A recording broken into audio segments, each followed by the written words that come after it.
Բարի լույս, ուղիղ եթերում աշխատանքն է սկսում ժամը լրատվականը։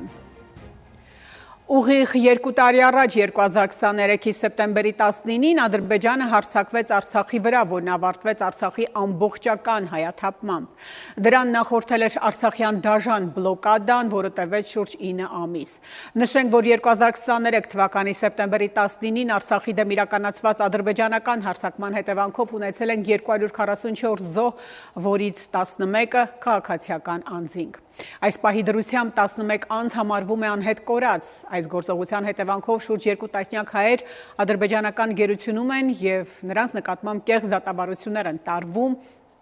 Արցախի Հանրապետության ազգային ժողովի որոշումով սեպտեմբերի 19-ը հայտարարվել է բռնի տեղահանության և պահանջատիրության օր։ Արցախի ղեկավարությունը ու բազմաթիվ արցախցիներ այսօր այցելում են Եռաբլուր Պանթեոն։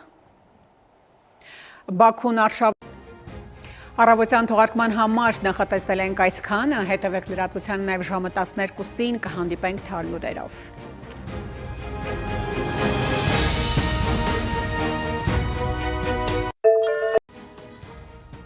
Այս և այլ թեմաների մասին առաջիկա րոպեներին բարի կեսօր, դուք դիտում եք ժամը։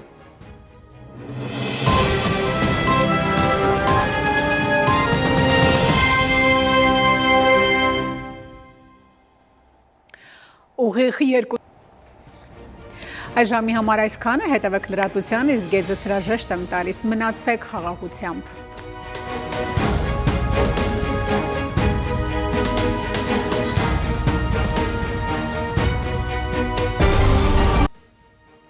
Բարի օր, հարգելի հեռուստադիտող, Արմենիայի ուղիղ եթերում ժամը լրատվականն է, տաղավարում Հայկ Նավասարյանն է աշխատում։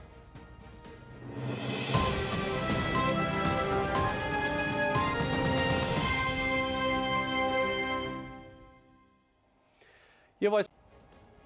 այսքանը այս ժամին, իսկ օրվա գլխավոր ժամին սպասեք ուղիղ 20-ին, կհանդիպենք մինչև այդ ժամը։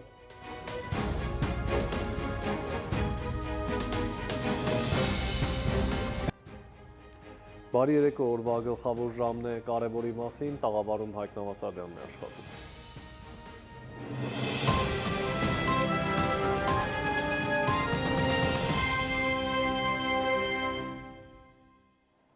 Երկու տարի Այսքանը օրվա մարզական լրահոսից։ Ահա ամենը սեր ու կապույտ երկինք բոլորիս։ Հարգելի հեռուստադիտող, այսքանով ավարտված է ժամի գլխավոր թողարկումը, խաղաղ գիշեր եմ մաղթում։